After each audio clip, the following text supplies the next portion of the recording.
اللهم صل على محمد وآل محمد وعجل فرجهم وسهل مخرجهم وأعدك أعداءهم.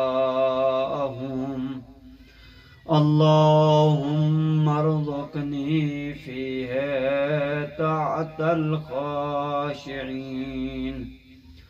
واشرح فيه صدري بإنابة المخبتين بأمانك يا أمان الخائفين.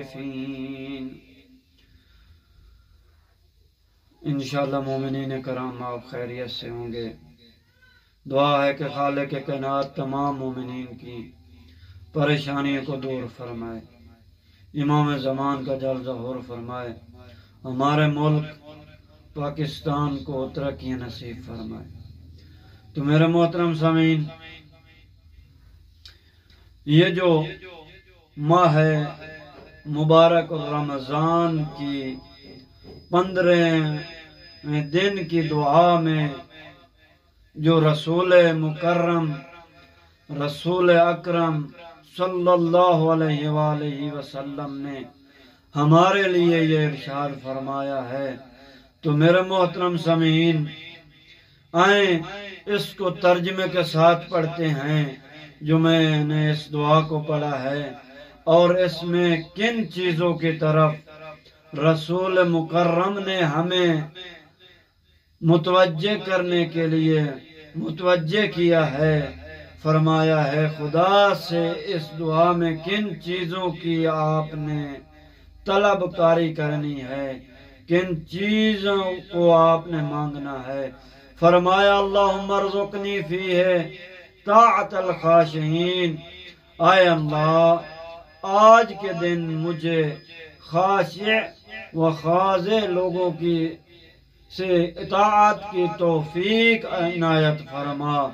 واشرح فیہ صدری بانابۃ المخبتین، اور میرے سینے کو توبہ کرنے والوں کا کشادہ کر دے.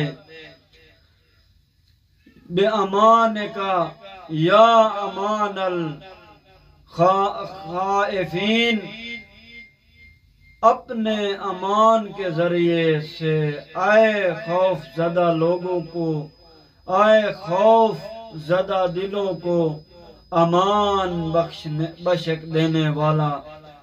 تو میرے محترم سامعین، خداوند متعال دعا ہے کہ خداوند متعال ہمیں ان مشکلات ان مصیبتوں سے دور فرمائے. اور رسول اکرم نے اس دعا میں جو ہمارے لیے بیان فرمائی ہے، اس میں فرمایا کہ آپ خدا سے 2 باتوں کو طلب کریں. 2 باتوں کو، ایک توفیقات کو طلب کریں، توفیقات کے ذریعے ایک طلب خشوع خضوع و تواضع کو جو کہ غرور تکبر کے مقابلے میں ہے، اس کو طلب کریں. اور دوسرا فرمایا شرح صدر کو، یعنی سینے کو کشادہ کرنے کے لیے. دعا ہے کہ خداوند متعال ہمیں اس دعا کے صدقے ہمارے سینے کو کشادہ فرمائے، ہمارے سینے کو کھلا فرمائے، اور ہمیں توبہ کرنے والے جو خشوع خضوع اور تواضع کے ساتھ ہمیں توبہ کرنے کی توفیق عطا فرمائے. والسلام ورحمۃ